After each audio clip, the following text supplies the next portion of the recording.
Hello friends, good morning.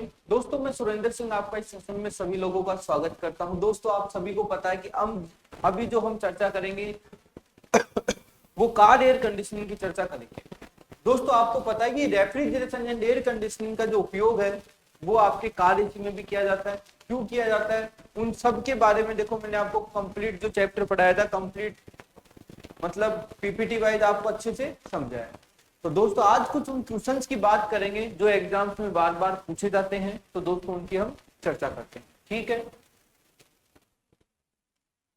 दोस्तों, आज का जो हमारा फर्स्ट क्वेश्चन है दोस्तों कि कार की एयर कंडीशनिंग करने का उद्देश्य अंदर का ब्लैंक स्पेस कंट्रोल करके यात्री डिब्बे को आरामदायक बनाना होता है। तो दोस्तों, आप सभी को पता है जो भी आपके कार एसी होते हैं तो उस कार के अंदर आप सभी को पता है कि एक तो है ना पुराने जमाने की कार में बैठो जिसके अंदर एसी नहीं होती है, और एक आप उस जमाने की कार में बैठो जिसमें दोस्तों आपकी एसी होती है। जो आपको दोस्तों कंफर्ट मिलता है वो किसमें मिलता है? आप सभी को पता है दोस्तों, जो कंफर्ट मिलेगा, जो अच्छा महसूस होगा, आपका बॉडी टेम्परेचर बिल्कुल अच्छा रहेगा, आपके पसीने नहीं आएंगे। तो उस स्थिति में क्या होता है दोस्तों, आप किसका यूज करते हैं? कार एसी का यूज करते हैं। तो दोस्तों, देखते हैं कि कार की एयर कंडीशनिंग करने का उद्देश्य कि अंदर का कंट्रोल करके यात्री डिब्बे को आराम बनाना होता है। तो दोस्तों, यात्री डिब्बे का जो कैबिनेट होता है, अपना पूरा इनसाइड कैबिनेट होता है कार का, उसमें क्या क्या कंट्रोल करता है? क्या तापमान और प्रेशर को कंट्रोल करता है? क्या तापमान और आर्द्रता को कंट्रोल करता है? क्या आर्द्रता और प्रेशर को कंट्रोल करता है? क्या तापमान, आर्द्रता और प्रेशर? दोस्तों, आप सभी को पता है कभी भी हमारा एयर कंडीशनर है ना प्रेशर को कंट्रोल नहीं करता है। तो सबसे पहले प्रेशर को काट दो। जब आप दोस्तों प्रेशर को काटोगे तो बचेगा क्या? हमारे पास ओनली तापमान तथा आर्द्रता को कंट्रोल करता है। राइट आंसर दोस्तों हमारा बी ऑप्शन बिल्कुल राइट आंसर हो जाएगा। तो दोस्तों आपको ये भी पता होना चाहिए। नेक्स्ट क्वेश्चन है दोस्तों, निम्नलिखित में से कौन सा कार एयर कंडीशनर का इलेक्ट्रिक घटक ब्लोअर स्पीड की पूरी लेंथ होने देता है? काफी इंपोर्टेंट क्वेश्चन है। क्या है दोस्तों? काफी इंपोर्टेंट क्वेश्चन है कि निम्नलिखित में से कौन सा कार एयर कंडीशनर का इलेक्ट्रिक घटक ब्लोअर स्पीड को पूरी तरह से मतलब जो कंट्रोल करता है। तो दोस्तों हम क्या कहते हैं? उसे रियोस्टेट कहते हैं। तो राइट आंसर क्या होगा दोस्तों? हमारा ए ऑप्शन बिल्कुल राइट हो जाएगा। थर्मोस्टेट दोस्तों नहीं होगा, चुंबकीय नहीं होगा, फ्यूज नहीं होगा, ठीक है। नेक्स्ट क्वेश्चन की बात करें दोस्तों, नेक्स्ट क्वेश्चन है दोस्तों कि कार एयर कंडीशनिंग का निम्नलिखित में से कौन सा इलेक्ट्रिक घटक कंप्रेसर को थर्मोस्टेट से जुड़ने और अलग होने देता है? काफी अच्छा क्वेश्चन है। देखो, कार एसी कंडीशनर का निम्नलिखित में से कौन सा इलेक्ट्रिक घटक कंप्रेसर को थर्मोस्टेट से जुड़ने और अलग होने देता है? तो दोस्तों, आप सभी को पता है, आप सभी को पता है कि जो भी आपका इलेक्ट्रिक घटक कौन कौन सा, देखो फ्यूज हमारा इलेक्ट्रिक घटक है, मैग्नेटिक क्लच, थर्मोस्टेट, ये सब हमारे इलेक्ट्रिक घटक होते हैं जो कि क्या करते हैं? कंट्रोल करते हैं। तो दोस्तों, कंप्रेसर थर्मोस्टेट से जुड़ने और अलग होने देता है। तो दोस्तों हमारा कौन करता है? चुंबकीय क्लच करता है कंप्रेसर को जोड़ना और हटाना। तो थर्मोस्टेट किसको कंट्रोल करेगा? मैग्नेटिक क्लच को। मैग्नेटिक क्लच किसको करेगी? जो भी हमारे कंप्रेसर होते हैं उनको अलग जोड़ने तथा हटने मतलब एंगेज डी एंगेज का कार्य करेगी दोस्तों। तो राइट आंसर सी ऑप्शन आपका राइट आंसर हो जाएगा। नेक्स्ट क्वेश्चन है दोस्तों, कार एयर कंडीशनर की आवश्यक क्षमता। दोस्तों, काफी बच्चों के लिए कंफ्यूजन है कि आप लोग कहते हैं कि दोस्तों कि जो कार एयर कंडीशनर होते हैं उसके कंप्रेसर छोटे होते हैं, कंडेंसर छोटे होते हैं, एवापोरेटर छोटे होते हैं, ठीक है। और घर की तुलना में दोस्तों वो भी छोटी होती है। लेकिन दोस्तों आप एक्चुअल में देखो घर का हीट लोड कैलकुलेट करो और कार एसी का हीट लोड कैलकुलेट करोगे तो दोस्तों कार एसी का हीट लोड बहुत ही ज्यादा होगा। क्यों होगा? क्योंकि यहीं पे क्या है दोस्तों, एक बड़ा सारा हमारा इंजन होता है जो कि क्या करता है? काफी गर्मी देता है। जब गर्मी ज्यादा होगी दोस्तों पूरी कार क्या होगी? काफी मात्रा में गर्म होगी। इसी के साथ हम घर की बात करें, जो भी हमारे रूम एयर कंडीशनर होते हैं तो आसपास का तापमान इतना ज्यादा नहीं होता। वायुमंडलीय तापमान जो होता है उससे भी ज्यादा दोस्तों हमारे इस इंजन का तापमान होता है। कभी आपने कार एसी का बोनट खोल के आप चेक करना कभी, है ना, तो आपको खुद को महसूस होगा। तो इसलिए हम कह सकते हैं दोस्तों कि घर की तुलना के क्षेत्र के लिए आवश्यक क्षमता से बहुत अधिक, घर की तुलना के क्षेत्र के लिए आवश्यक क्षमता से बहुत कम। क्या घर की तुलना के कम करेंगे क्या कूलिंग होगी? नहीं होगी दोस्तों। क्या घर में तुलनीय क्षेत्र के लिए आवश्यक क्षमता के बराबर करते हैं? नहीं करते हैं। तो दोस्तों राइट आंसर क्या हो जाएगा? कि जो भी हमारे घर के अंदर हम एयर कंडीशनिंग का यूज करते हैं दोस्तों, तो उसकी तुलना में क्या करना होता है, हमें थोड़ा इंक्रीजमेंट बढ़ाना पड़ता है। तो राइट आंसर क्या होगा, ए ऑप्शन आपका राइट हो जाएगा।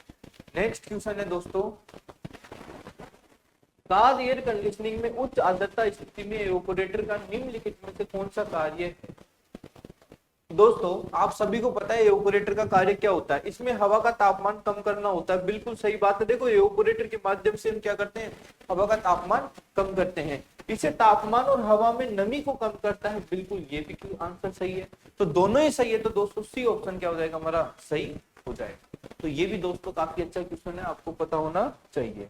नेक्स्ट क्वेश्चन है दोस्तों, कार की गति में परिवर्तन से एयर कंडीशनिंग यूनिट पर निम्नलिखित में से कौन सा प्रभाव पड़ता है। देखो कार की गति में परिवर्तन, देखो आप सभी को पता है जो कार का जो कंप्रेसर होता है हमारे इंजन से जुड़ा होता है, जिस प्रकार इंजन का आरपीएम क्या होता है दोस्तों, इंजन का आरपीएम, इंजन का आरपीएम बढ़ेगा तो कंप्रेशन की क्षमता बढ़ेगी, कंप्रेशन की क्षमता बढ़ेगी तो दोस्तों हमारी कूलिंग कैपेसिटी भी बढ़ेगी। इस प्रकार हम कह सकते हैं यह यूनिट को समान तापमान नहीं बनाए रखने देता है। कार की गति में परिवर्तन से यूनिट की क्षमता बढ़ती है और घटती है, और कम गति पर कंप्रेसर पर्याप्त मात्रा में गैस को सर्कुलेट नहीं कर सकता। उपरोक्त सभी। तो दोस्तों आप सभी को पता है कार की गति आपकी परिवर्तनशील होगी तो कभी भी यह यूनिट समान तापमान प्राप्त नहीं करेगा। ठीक है। दूसरी चीज, कार की गति में परिवर्तन से यूनिट की क्षमता बढ़ेगी और घटेगी। आप कभी कार को 100 की स्पीड पे चला रहे हो, कभी 140 पे चला रहे हो, तो 100 पे चलेगी, 80 पे चलेगी, 60 पे चलेगी, क्षमता घटेगी। तो ये भी सही है। और कम गति पर कंप्रेसर पर्याप्त मात्रा गैस को सर्कुलेट नहीं करेगा, ये भी बात सही है। क्योंकि हम सोचे कि कार को खड़ी करके हम एयर कंडीशनिंग चला दें चलेगा, लेकिन आप लोगों ने बार बार देखा होगा जो हमारा ऑटो डिले स्विच होता है बार बार कंप्रेसर को बंद करता है। ठीक है। तो राइट आंसर क्या हो जाएगा इसका, डी ऑप्शन राइट आंसर हो जाएगा। नेक्स्ट क्वेश्चन है दोस्तों, कार एसी से इनमें से किस प्रकार कूलिंग की जाती है। दोस्तों कार एसी से इनमें से किस प्रकार कूलिंग की जाती है। रेफ्रिजरेंट अंदर की गर्मी को अवशोषित कर देता है, कूलिंग कोयल उसे द्रव से वाष्प में परिवर्तित करता है। दोस्तों कभी नहीं करता है। कौन से? ठीक है। ऑप्शन सी है, वायु एवापोरेटर के कोयल से गुजरती है। तो दोस्तों जिस प्रकार हमारी कूलिंग होती है भाई, रेफ्रिजरेंट अंदर की गर्मी को अवशोषित करता है, सही है। कूलिंग कोयल के अंदर जो द्रव रेफ्रिजरेंट होता है हमारा वेपर में कन्वर्ट होता है, बिल्कुल सही है। और वायु जो होती है हमारी कूलिंग कोयल के संपर्क में आने से क्या होती है दोस्तों, ठंडी होती है। तो राइट आंसर क्या हो जाएगा हमारा, डी ऑप्शन दोस्तों राइट आंसर हो जाएगा। नेक्स्ट क्वेश्चन है दोस्तों, कार एसी में प्रयुक्त यांत्रिक भाग। देखो यांत्रिक भाग कौन कौन से होते हैं, देखो मैकेनिकल पार्ट, इलेक्ट्रिक पार्ट, चाहे आप वीसीआर पढ़ते हो तो चाहे single door, double door, deep freezer, vacuum cooler, कुछ भी पढ़ो, लेकिन दोस्तों आपको ये पता होना चाहिए कि उसके इलेक्ट्रिक भाग कौन से होते हैं और दोस्तों यांत्रिक भाग कौन से होते हैं। तो दोस्तों जो कंडेंसर होता है हमारा mechanical part, accumulator mechanical part, receiver एक, तो डी ऑप्शन दोस्तों आपको राइट आंसर हो जाएगा। ठीक है। नेक्स्ट क्वेश्चन की बात करते हैं दोस्तों, निम्न कथनों पर विचार कीजिए। दोस्तों निम्न कथनों पर विचार करना है, एवापोरेटर द्वारा कार में नमी की मात्रा को कम किया जाता है। बिल्कुल हम इससे संतुष्ट है, क्योंकि जो एवापोरेटर होता है दोस्तों क्या काम करता है, नमी को कम करता है और हवा को ठंडा करता है।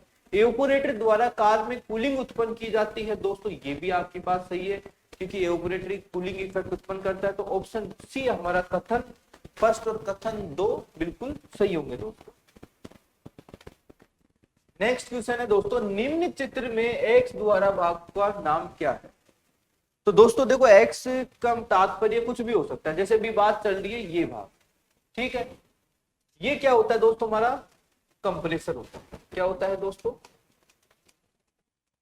कंप्रेसर होता है। ठीक है। अब देखो आप सभी को पता है जो आपकी रेड लाइन होती है वो हमारी डिस्चार्ज लाइन होगी, और डिस्चार्ज जो दोस्तों ये हमारा होता है क्या होता है, कंडेंसर होता है, जो कि कहां पे होता है, रेडिएटर के जस्ट सामने होता है। इसी के साथ दोस्तों एक फैन लगा होता है। इसके बाद दोस्तों जो लिक्विड लाइन होती है वो मैंने आपको बताया था येलो कलर की होती है। इसके बाद दोस्तों हमारा क्या आता है, ये रिसीवर एंड ड्रायर दोनों एक ही होते हैं कार एसी में। इसके बाद दोस्तों ये लिक्विड लाइन हमारे एक्सपेंशन वाल्व पे जाती है। एक्सपेंशन वाल्व के बाद ये कूलिंग कोयल को एवापोरेटर में होती हुई दोस्तों वापस से सक्शन लाइन के माध्यम से आ जाती है। तो एक्स भाग का नाम क्या है दोस्तों, हमारा कंप्रेसर राइट आंसर हो जाएगा। ठीक है, नेक्स्ट क्वेश्चन है, कार एसी में प्रयुक्त एवापोरेटर बना होता है। दोस्तों जो भी आपके कार एसी होते हैं उसमें एवापोरेटर किसके बने होते हैं, क्या कॉपर के बने होते हैं, एल्यूमिनियम या स्टील। दोस्तों ज्यादातर आप देखोगे ना कार एसी में जो कंप्लीट एवापोरेटर होते हैं वो एल्यूमिनियम के बने होते हैं। किसके बने होते हैं दोस्तों, एल्यूमिनियम के बने होते हैं। कोई कहीं कॉपर की, कॉपर का डोमेस्टिक में यूज ज्यादा होता है, बाकी आप जो ट्रांसपोर्टेशन मरीन में देखोगे तो उसमें एल्यूमिनियम का यूज होता है। नेक्स्ट क्वेश्चन है दोस्तों, निम्नलिखित में से कौन सा उष्मा स्थानांतरण का कार्य करता है। दोस्तों उष्मा को स्थानांतरण कौन करता है, भाई रिसीवर हमारे लिक्विड रेफ्रिजरेंट को स्टोर करता है, ये नहीं होगा। कंडेंसर क्या होता है दोस्तों, हीट को रिजेक्ट करता है, एक प्रकार का हीट एक्सचेंजर का कार्य करता है। तो राइट आंसर क्या हो जाएगा दोस्तों, बी ऑप्शन आपका राइट आएगा। दूसरी बात, कार एसी में दोस्तों, कार एसी में कौन सा एक्सपेंशन वाल्व का यूज करते हैं, थर्मोस्टेटिक एक्सपेंशन वाल्व का यूज करते हैं। और एक्यूमुलेटर आपको पता ही है दोस्तों, कंप्रेसर में लिक्विड जाने से रोकता है। ठीक है, नेक्स्ट क्वेश्चन है दोस्तों, निम्नलिखित में से किसका कार्य वायु को ठंडा एवं नमी रहित रखना होता है। दोस्तों वायु को ठंडा कौन करता है, क्या कंडेंसर तो भाई गर्म होता है, वो वायु को क्या करेगा। कंप्रेसर क्या होता है दोस्तों, रेफ्रिजरेंट को सर्कुलेट करेगा। एक्यूमुलेटर क्या होता है दोस्तों, आप सभी को पता है कि ये एक प्रकार का हमारा मैकेनिकल पार्ट में आता है, लेकिन ये जो भी आपके जो एवापोरेटर में दोस्तों रेफ्रिजरेंट प्रॉपर एवापोरेट नहीं हो पाता है, उसको ये सक्शन लाइन में लिक्विड प्लस वेपर होगा। यदि लिक्विड आपके कंप्रेसर में जाएगा तो दोस्तों वेट कंप्रेशन होगा। जब वेट कंप्रेशन होगा तो उसके जो पुर्जे होते हैं उन पे जंग लगेगी और दोस्तों उस प्रकार हमारा सीओपी घटेगा। तो ये सब चीज दोस्तों आपको पता होना चाहिए। ठीक है, तो दोस्तों राइट आंसर क्या होगा हमारा, एवापोरेटर। एवापोरेटर क्या करता है दोस्तों, जो भी कैबिनेट होता है, जो हमारा स्थान होता है, वहां से हीट को एब्जॉर्ब करेगा। तो राइट आंसर डी हो जाएगा। नेक्स्ट क्वेश्चन है दोस्तों, कार एसी में प्रयुक्त सक्शन थ्रोटल वाल्व के संदर्भ में सही कथन है। दोस्तों कार एसी में प्रयुक्त सक्शन थ्रोटल वाल्व के संदर्भ में सही कथन है, यह एवापोरेटर दाब को नियंत्रित करता है, यह एवापोरेटर आउटलेट तापमान को नियंत्रित करता है, यह एवापोरेटर के आउटलेट पर फिट किया जाता है, उपरोक्त सभी। तो दोस्तों आप सभी को पता है सक्शन थ्रोटल वाल्व के सभी कार्य होते हैं। ठीक है, तो राइट आंसर क्या हो जाएगा दोस्तों, डी ऑप्शन राइट आंसर हो जाएगा। नेक्स्ट क्वेश्चन है दोस्तों, कार एसी में कंडेंसर स्थापित होता है। दोस्तों कार एसी में कंडेंसर कहाँ पे होता है, आप सभी को पता है, पीछे की ओर होगा क्या, कभी पीछे की ओर नहीं होगा। लेकिन एक बात कहूं दोस्तों, पीछे की ओर भी कंडेंसर होते हैं, ऐसा नहीं है नहीं होते हैं। ठीक है, तो कौन सी गाड़ी में होते हैं ये भी आपको पता होना चाहिए। नैनो की बात करना, नैनो में पीछे की ओर दिया होगा। ठीक है, और ऊपर की ओर किस में होते हैं, बस में होते हैं। किस में होते हैं दोस्तों, बस में होते हैं, ट्रेन में होते हैं। तो ये ऊपर की ओर होते हैं। कहीं भी भाई हीट रे ऐसा नहीं है कि कंडेंसर को कहीं भी स्थापित नहीं कर सकते, लेकिन कार एसी में क्या होता है दोस्तों, सामने की ओर स्थापित होता है। ठीक है, बिल्कुल भाई। नेक्स्ट क्वेश्चन की बात करेंगे दोस्तों, कार इंजन को ओवरलोड होने से बचाने के लिए कौन सी युक्ति प्रयोग की जाती है। काफी अच्छा क्वेश्चन है, बार बार पूछा जाता है। क्या ब्लोअर स्विच का यूज क्या कहाँ करेंगे, ब्लोअर की स्पीड को कंट्रोल, कितनी स्पीड होती है दोस्तों, हाई लो मीडियम स्पीड होती है, ये भी आपको पता होना चाहिए। थर्मोस्टेट का क्या कार्य होता है दोस्तों, टेम्परेचर मेंटेन होगा तो उसके बाद हमें कंप्रेसर की सप्लाई को काटना है, और जब काटना है तो दोस्तों उस प्रकार हम थर्मोस्टेट का यूज नहीं करेंगे। लेकिन दोस्तों जो आपका ऑटो डीले स्विच है, ये डीले स्विच नहीं है दोस्तों, डीले स्विच है। ठीक है, जो ऑटो डीले स्विच होता है दोस्तों क्या करता है, हमारे इंजन को ओवरलोड होने से बचाता है। तो राइट आंसर क्या होगा दोस्तों, सी ऑप्शन आपका राइट आंसर हो जाएगा। नेक्स्ट क्वेश्चन है दोस्तों, कार एसी में किस प्रकार के कंप्रेसर का प्रयोग किया जाता है। काफी अच्छा क्वेश्चन है, बार बार पूछा जाता है, काफी बच्चे कंफ्यूज भी है, तो दोस्तों कंफ्यूज नहीं होना है। ठीक है, वर्तमान में इंडिया की बात करें, कहां की बात करें दोस्तों, इंडिया की बात करें, तो इस इंडिया में सामान्यतः जो कंप्रेसर यूज हो रहा है वो रोटरी कंप्रेसर हमारा यूज हो रहा है। लेकिन दोस्तों यदि आप किसी विदेश की बात करते हो, BMW, मर्सिडीज जो महंगी गाड़ियां होती है, उस प्रकार की गाड़ी में स्क्रोल कंप्रेसर का यूज होता है। तो ये दोनों चीज दोस्तों आपको पता होना चाहिए। तो राइट आंसर क्या होगा हमारे इंडिया के अकॉर्डिंग दोस्तों, ए ऑप्शन आपका राइट आंसर हो जाएगा। ठीक है, नेक्स्ट क्वेश्चन है दोस्तों, कार एसी को इनमें से किसके द्वारा प्रचलित किया जाता है। दोस्तों कार एसी में इसमें किसके द्वारा प्रचलित किया जाता है, ब्लोअर मोटर, बेल्ट, AB दोनों। तो दोस्तों कार एसी का जो प्रचलित करते हैं ना, ब्लोअर मोटर के द्वारा नहीं करते, बेल्ट के माध्यम से करते हैं। और किसके माध्यम से होगा? इंजन के माध्यम तथा कंप्रेसर को जोड़ने के लिए बेल्ट का यूज करते हैं दोस्तों।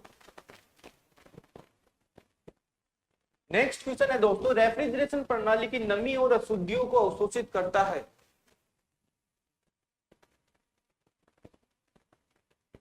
तो दोस्तों रेफ्रिजरेशन सिस्टम में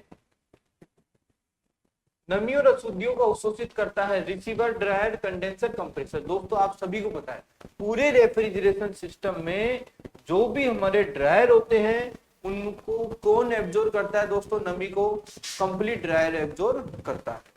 ठीक है, तो ये भी आपको पता होना चाहिए दोस्तों। नेक्स्ट क्वेश्चन है दोस्तों, ब्लोअर को स्पीड स्विच नियंत्रित। दोस्तों ब्लोअर की स्पीड सामान्यतः कितनी होती है? 3 होती है। तो ये चीज मैंने आपको पहले ही मेंशन कर दिया है।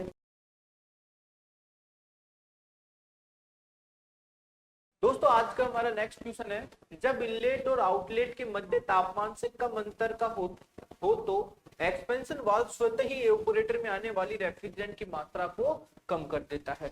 तो दोस्तों कितना अंतर होता है? माइनस का 15 डिग्री हमारा अंतर होता है। काफी इंपोर्टेंट क्वेश्चन है, स्टार लगा लेना और पूछे जाते हैं। ठीक है, नेक्स्ट क्वेश्चन की बात करते हैं दोस्तों, कार एसी में रेफ्रिजरेंट के प्रवाह को नियंत्रित रखने के लिए एवापोरेटर के इनलेट पर क्या लगा होता है? दोस्तों आप सभी को पता है रेफ्रिजरेंट के प्रवाह को क्या करना है? नियंत्रित करना है। तो रेफ्रिजरेंट के प्रवाह को कौन कंट्रोल करता है दोस्तों? हमारा थर्मोस्टेटिक एक्सपेंशन वाल्व दोस्तों हमारा क्या करता है? कंट्रोल करता है। तो राइट आंसर ये ऑप्शन हो जाएगा। पायलट ऑपरेटेड एब्सोल्यूट वाल्व नहीं होगा, फ्लोर वाल्व नहीं होगा, सोलेनोइड वाल्व भी नहीं होगा दोस्तों। ठीक है, नेक्स्ट क्वेश्चन है दोस्तों, कार एसी में अंदर के तापमान को नियंत्रित करने के लिए किस वाल्व का प्रयोग करते हैं? दोस्तों कोई भी कार एसी होते हैं तो आप सभी को पता है अंदर का तापमान नियंत्रित कौन करेगा? हमारा एक्सपेंशन वाल्व करेगा। ठीक है, तो उसके लिए किसका यूज करते हैं दोस्तों? थर्मोस्टेटिक एक्सपेंशन वाल्व का यूज करते हैं। तो सी ऑप्शन आपका राइट आंसर हो जाएगा दोस्तों। नेक्स्ट क्वेश्चन है दोस्तों, मैग्नेटिक क्लच में लगी आर्मेचर प्लेट। दोस्तों मैग्नेटिक क्लच में लगी armature plate drive plate assembly का भाग है, ड्रिवन प्लेट असेंबली का भाग है। तो दोस्तों जो मैग्नेटिक क्लच होती है वो हमारे क्या होते हैं? ड्राइव प्लेट असेंबली का एक भाग होता है। तो ए ऑप्शन दोस्तों आपका राइट आंसर हो जाएगा। दोस्तों नेक्स्ट क्वेश्चन है, कैपिलरी ट्यूब में कौन सी गैस भरी होती है? तो दोस्तों कैपिलरी ट्यूब, तो दोस्तों जो कैपिलरी ट्यूब होती है उसमें हमारी कार्बन डाइऑक्साइड गैस भरी होती है। तो ए ऑप्शन राइट आंसर हो जाएगा। इसी के साथ में दोस्तों हम जो कार्बन डाइऑक्साइड होती है हमारे वोल्टेनाइट लिक्विड में रेफ्रिजरेंट में यूज लेते हैं। तो ए ऑप्शन बिल्कुल सही होगा दोस्तों। नेक्स्ट क्वेश्चन है दोस्तों, मैग्नेटिक क्लच का उपयोग किसके नियंत्रण के लिए किया जाता है? दोस्तों मैग्नेटिक क्लच क्या दाब के नियंत्रण के लिए करते हैं? क्या विद्युत धारा के नियंत्रण के लिए करते हैं? क्या तापमान के लिए करते हैं? क्या ईंधन के लिए करते हैं? तो दोस्तों मैग्नेटिक क्लच का उपयोग किसके नियंत्रण? तो दोस्तों नियंत्रण से तात्पर्य दाब का नियंत्रण नहीं है, विद्युत धारा का नियंत्रण भी नहीं, तापमान का भी नहीं, ईंधन का भी नहीं। तो दोस्तों वैसे तो सिस्टम के अकॉर्डिंग मैग्नेटिक क्लच का यूज जो मोस्टली हम जो उसको कट इन तथा कट आउट करते हैं वो ओनली टेम्परेचर को मेंटेन करने के लिए कर सकते हैं। क्या कर सकते हैं? टेम्परेचर को मेंटेन करने के लिए कर सकते हैं। अब बात आती है कि टेम्परेचर को मेंटेन कैसे होगा? दोस्तों ये कोई आपका कंप्रेसर है, क्या है? ये कंप्रेसर है। ठीक है, तो ये किसी से भी चल रहा हो ये कोई दिक्कत नहीं है। ठीक, ये कोई कंप्रेसर है। इस कंप्रेसर के जो भी टर्मिनल है, इस टर्मिनल में हमारे मैग्नेटिक क्लच की जो सप्लाई आती है पॉजिटिव नेगेटिव की, तो नेगेटिव को तो हम किससे कनेक्ट करते हैं? बॉडी से। और जो पॉजिटिव होता है दोस्तों उस पॉजिटिव को हम क्या करेंगे? एक थर्मोस्टेट से जोड़ देते हैं। जब हमारा थर्मोस्टेट का टेम्परेचर हमारा मेंटेन होगा तो उस स्थिति में मैग्नेटिक क्लच डिसएंगेज करेगा कंप्रेसर को। तो डिसएंगेज करना क्या नहीं करना वो कौन करता है दोस्तों? हमारे तापमान के लिए क्या करते हैं? इसका right answer C option right हो जाएगा। नेक्स्ट क्वेश्चन है दोस्तों, निम्न में से फ्री व्हील से संबंधित कौन सा विकल्प सही है? दोस्तों फ्री व्हील यह दिशा सापेक्ष गति करता है, विपरीत दिशा में चालन मुक्त होता है, और ए और बी दोनों। तो दोस्तों ये जो हमारे फ्री व्हील होते हैं ना, ऐसा नहीं इनको आप विपरीत दिशा में भी चलते हो, इनमें भी चलते हो, तो ऐसा नहीं होता है। तो राइट आंसर दोस्तों हमारा ए ऑप्शन हो जाएगा।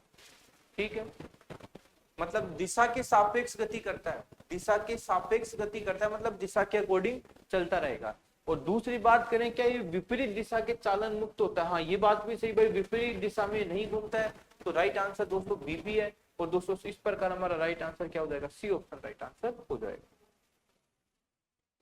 नेक्स्ट क्वेश्चन है दोस्तों, फ्री व्हील का प्रयोग होता है। दोस्तों फ्री व्हील क्या होती है? ऑपरेटर के आउटलेट पर यूज होता है क्या? कभी भी नहीं होता। ठीक है। क्या ग्रिल सेटिंग के साथ करते हैं? नहीं करते। क्या थर्मोस्टेटिक वाल्व के लिए करेंगे? नहीं करेंगे। तो दोस्तों कंप्रेसर एवं मैग्नेटिक क्लच के मध्य जो हम जोड़ने तथा हटाने का जो कार्य होता है, उसके लिए हम किसका यूज करते हैं दोस्तों? फ्री व्हील का यूज करते हैं। तो राइट आंसर दोस्तों बी ऑप्शन आपका राइट आंसर हो जाएगा। नेक्स्ट क्वेश्चन है दोस्तों, निम्न चित्र में एक्स द्वारा दर्शाए गए भाग का नाम क्या है? दोस्तों एक्स दर्शाए गए भाग का नाम क्या है? एक्स कौन सा है दोस्तों? हमारा ये वाला भाग एक्स है। ठीक है। तो क्या ये फ्यूज होते हैं? क्या मास्टर कंट्रोल होता है? क्या ब्लोअर होता है? क्या मैग्नेटिक कंट्रोल? दोस्तों फ्यूज होगा? नहीं होगा। ठीक है, फ्यूज हमारा ये आ गया। मास्टर कंट्रोल हम कह सकते हैं क्योंकि जो भी कंट्रोलिंग होगी इसके माध्यम से होगी। ब्लोअर मोटर दोस्तों, जो ब्लोअर मोटर होती है, कि ब्लोअर मोटर का यूज करते हैं क्या दोस्तों? नहीं करते हैं। ब्लोअर मोटर दोस्तों हमारे यहाँ पे होती है। ठीक है, मैग्नेटिक कंट्रोल दोस्तों हमारा ये हो जाएगा। तो इस प्रकार दोस्तों आपको ये पता होना चाहिए कि इसको हम क्या कहते हैं दोस्तों? मास्टर कंट्रोल कहते हैं। ठीक है। नेक्स्ट क्वेश्चन है, कार एसी में कौन सा रेफ्रिजरेंट प्रयोग किया जाता है? दोस्तों कार एसी में जो रेफ्रिजरेंट प्रयोग होता है, क्या फ्रियोन 12, R12, R134 है, ये सभी। दोस्तों आप सभी को पता है पहले क्या होता था क्या नहीं होता था, उसको आपको ध्यान में नहीं रखना है। वर्तमान में जो यूज हो रहा है दोस्तों, कौन सा रेफ्रिजरेंट यूज हो रहा है? R134 से रेफ्रिजरेंट यूज हो रहा है दोस्तों। ठीक है।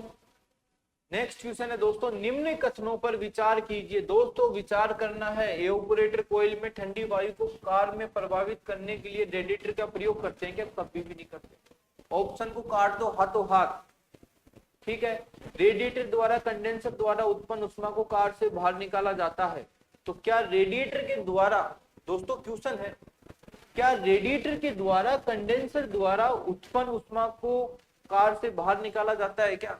देखो हम ये कह नहीं सकते, क्योंकि जो उष्मा होती है वो जैसे हमारी गाड़ी के आगे जो फैन होता है, रेडिएटर का जो फैन होता है, वो हवा फेंकता है, और फेंकता है तो उस स्थिति में हीट क्या होती है? कंडेंसर की भी आउट होती है। तो हम ये कह सकते हैं कि रेडिएटर के द्वारा नहीं होता है, लेकिन रेडिएटर के फैन के द्वारा होता है। तो दोस्तों इनमें से दोनों ही कथन क्या है हमारे? गलत है। तो ए और डी दोनों गलत हो जाएंगे। नेक्स्ट क्वेश्चन है, इनमें से कौन सी युक्ति एसी के विद्युत परिपथ का अव्यय नहीं है? दोस्तों क्या? रियोस्टेट। क्या है? रियोस्टेट। तो दोस्तों जो रियोस्टेट होते हैं वो क्या है? विद्युत परिपथ है, मोटे विद्युत परिपथ है, थर्मोस्टेट। ठीक है। तो इनमें से कोई नहीं हमारा राइट आंसर हो जाएगा। नेक्स्ट क्वेश्चन है दोस्तों, हेलाइट टॉर्च से रिसाव की जांच करने में इनमें से किसका ध्यान रखा जाना चाहिए? तो दोस्तों जब भी हम हेलाइट टॉर्च का यूज करते हैं, क्या सभी जोड़ ऑयल रहित हो? क्या फिटिंग्स तेल रहित हो? सी ऑप्शन है दोस्तों, ए और सी दोनों। तो दोस्तों फिटिंग तेल रहित होना चाहिए, जोड़ हमारे ऑयल रहित होना चाहिए। तो ए और सी दोनों हमारा राइट आंसर हो जाएगा। नेक्स्ट क्वेश्चन है, इंजन की गति को कम होने पर कार एसी पर क्या प्रभाव पड़ेगा? दोस्तों जब आपके इंजन की गति कम होगी तो कार एसी की दक्षता कम होगी। बिल्कुल राइट है। इंजन की खपत क्या होगी? अधिक होगी। ये भी राइट है। एसी का जीवन काल क्या हो जाएगा दोस्तों? कम हो जाएगा। ये भी राइट है। तो डी ऑप्शन दोस्तों आपका राइट आंसर हो जाएगा। ठीक है। नेक्स्ट क्वेश्चन है दोस्तों, इंजन की गति अधिक होने पर कार एसी की दक्षता हो जाती है। तो दोस्तों मैंने कहा था स्पीड, क्या कहा था? स्पीड क्या है? कैपेसिटी के डायरेक्टली प्रोपोर्शनल होती है। जो यदि आपकी स्पीड बढ़ेगी तो कैपेसिटी बढ़ेगी। तो राइट आंसर क्या होगी दोस्तों? बी ऑप्शन आपका राइट होगा। इसी प्रकार दोस्तों से कैपेसिटी, इफिशिएंसी क्या होते हैं दोस्तों? बढ़ते हैं। तो ये भी आपको पता होना चाहिए। बात दक्षता की हो रही है तो इफिशिएंसी आएगा ना, इफिशिएंसी। कार एसी के कंडेंसर को रेडिएटर से कितनी दूरी पर लगाना चाहिए? तो दोस्तों आप सभी को पता है, जो भी आपके कार एसी होते हैं, क्या 10 सेंटीमीटर पे लगाना चाहिए, क्या 10 mm में लगाना चाहिए, क्या 15 mm लगाना चाहिए? तो दोस्तों जो सामान्यतः जो कार लगाए जाते हैं 10 सेमी पे लगाए जाते हैं, तो राइट आंसर क्या होगा? ए ऑप्शन आपको राइट आंसर हो जाएगा। ठीक है, नेक्स्ट है दोस्तों, कार एसी सिस्टम में नमी की समस्या से बचने के लिए कार एसी को किस मोड पे चलाना चाहिए? दोस्तों तभी तो कहते हैं कार एसी को हमेशा कुछ टाइम के लिए 2, 5, 10 मिनट डिफ्रोस्ट मोड पे जरूर चलाना चाहिए। तो दोस्तों राइट आंसर क्या होगा हमारा? डिफ्रोस्ट मोड राइट आंसर हो जाएगा। डिफ्रोस्ट मोड से तात्पर्य होता है दोस्तों कि जब हम, आपको पता है कि कोई भी रेफ्रिजरेटर में किसी भी आइस को पिघलाने के लिए हमें किसकी आवश्यकता होगी? कुछ गर्म की आवश्यकता होगी। उसी प्रकार यदि कार एसी में हम जब सर्दियों में क्या करते हैं? हीटिंग उत्पन्न करते हैं अंदर, तो उस प्रकार उसे डिफ्रोस्ट मोड कहा जाता है। तो ये ऑप्शन आपका राइट आंसर हो जाएगा। नेक्स्ट क्वेश्चन है दोस्तों, कार एसी के उपयुक्त अनुरक्षण के लिए आवश्यक है। दोस्तों कार एसी के उपयुक्त अनुरक्षण के लिए आवश्यक क्या होता है? एसी को 14 दिन में कम से कम एक बार अवश्य चलाएं। एसी सिस्टम में निश्चित समयांतराल पर फ्लशिंग अवश्य करनी चाहिए। नमी से बचने के लिए एसी को डिफ्रोस्ट मोड पे चलाना चाहिए। डी ऑप्शन दोस्तों हमारा राइट आंसर हो जाएगा। तीनों ही ऑप्शन क्या है दोस्तों? बिल्कुल सही आंसर। ठीक है, नेक्स्ट क्वेश्चन है दोस्तों, यदि कार एसी यूनिट द्वारा अधिक शोर उत्पन्न हो रहा है तब इस दोष का क्या संभावित कारण हो सकता है? दोस्तों क्या कर रहा है? कार एसी अधिक शोर उत्पन्न कर रहा है। क्या ब्लोअर की फिटिंग ठीक नहीं होगी तो कर सकता है? बिल्कुल हम कह सकते हैं यदि ब्लोअर की फिटिंग आपकी प्रॉपर नहीं है तो कार एसी क्या है दोस्तों? लीकेज कर सकता है। कंप्रेसर घर्षण के कारण बीयरिंग घिस जाते हैं। बिल्कुल सही बात है भाई, कंप्रेसर में जब घर्षण होता है तो उसके कारण बीयरिंग घिस जाएंगे तो भी हमारी आवाज आ सकती है। मैग्नेटिक क्लच के साथ मोटर का घर्षण अधिक होना, तो इसके साथ भी हमारे क्या होता है? आवाज आती है। तो डी ऑप्शन दोस्तों आपका राइट आंसर हो जाएगा। ठीक है, नेक्स्ट क्वेश्चन है दोस्तों, सूची 1 का सूची 2 से मिलान करना है। काफी अच्छी चीज है और साथ के साथ दोस्तों इसमें आपके काफी कार एसी के कंफ्यूजन भी काफी दूर होंगे। देखो फ्लशिंग, फ्लशिंग कब करते हैं एसी यूनिट की सफाई के लिए? हम कह सकते हैं कि बिल्कुल सही बात है, एसी यूनिट की सफाई के लिए हम क्या करेंगे? फ्लशिंग करेंगे। डिफ्रोस्ट मोड पर नमी से रक्षा करने के लिए। फ्री व्हील को क्या कहते हैं हम? ओवर रनिंग क्लच कहते हैं। बेल्ट क्या होता है? कंप्रेसर प्रचालन के लिए एक युक्ति होता है। तो 1, 2, 3, 4, तो 1, 2, 3, 4, तो सी ऑप्शन दोस्तों आपका राइट आंसर हो जाएगा। ठीक है, और दोस्तों आज का सेशन यही समाप्त करते हैं। मिलते हैं नेक्स्ट सेशन में, जब तक के लिए thank you, take care, bye bye.